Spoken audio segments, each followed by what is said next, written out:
ప్రేమించి పెళ్లి చేసుకుంది. పండంటి ఆడబిడ్డకు జన్మనిచ్చి భర్తతో సంతోషంగా జీవితం గడుపుతోంది. ఇంతలోనే కల్తీ కల్లు వారి కుటుంబంలో చిచ్చు రేపింది. అల్ఫ్రాజోలం కలిపిన కల్లుకు బానిసై కుమార్తె ఆలనాపాలనా మరిచిపోయింది. భర్త సైతం ప్రేమగా ఉండటం లేదని మథన పడింది.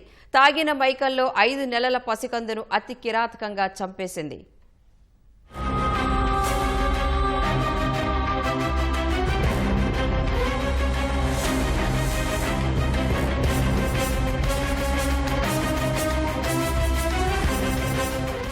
నిజామాబాద్ జిల్లా గోనుగుప్పలకు చెందిన మల్లేష్, పెద్దవాల్కోట్ వాసి రమ్య ప్రేమించి పెళ్లి చేసుకున్నారు. భర్త మల్లేష్ గ్రామంలోని రైస్ మిల్లులో కూలీగా పనిచేస్తూ కుటుంబాన్ని పోషిస్తున్నాడు. వీరికి 5 నెలల క్రితం కుమార్తె జన్మించింది. కొద్ది రోజులుగా తాగుడుకు బానిసైన రమ్య కూతురి ఆలనా పాలన పట్టించుకోవడం మానేసింది. ఈ విషయంలో భార్యాభర్తల మధ్య తరచూ గొడవలు జరుగుతుండేవి. ఈ నెల 5వ తేదీన ఇద్దరి మధ్య మళ్లీ ఘర్షణ జరిగింది. పెళ్లికి ముందు ప్రేమగా ఉన్న భర్త కుమార్తె పుట్టాక తరచూ గొడవ పడటాన్ని రమ్య తట్టుకోలేకపోయింది.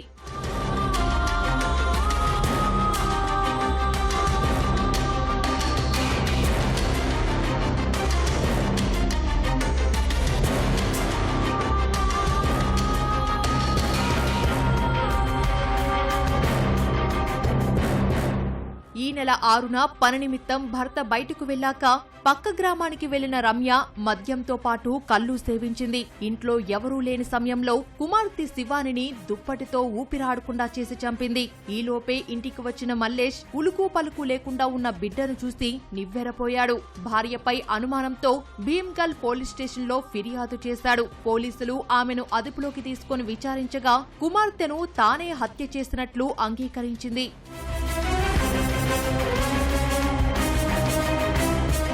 తన భార్య రమ్య మద్యానికి బానిసైపోయి పిల్లను సరిగా చూసుకోకపోవడము, ఆ పిల్ల వల్లనే నాకు ఇదంతా ఇంట్లో గొడవలు జరుగుతున్నాయని చెప్పేసి ఆ పసిపాపను 5 నెలల పసిపాపను చంపేయడం జరిగింది. దీని మీద దర్యాప్తు చేసి మేము విచారణ చేస్తున్నాం. ఆ దర్యాప్తులో భాగంగా నేరస్తురాలను కూడా అరెస్ట్ చేయడం జరిగింది. ఈ విషయంలో ఫర్దర్గా ఇన్వెస్టిగేషన్ చేస్తున్నాం. 3 బీర్లు తాగి 4 గుల్పరం తాగి అక్కడ పెట్టి నేను ఇట్లనే తలుపు తీయంటే 2 నిమిషాలకి తీస్తే అప్పుడు పాప చనిపోయింది, తేలు కుట్టిందని చెప్పింది. ఎట్లా తేలు కుడుతుంది?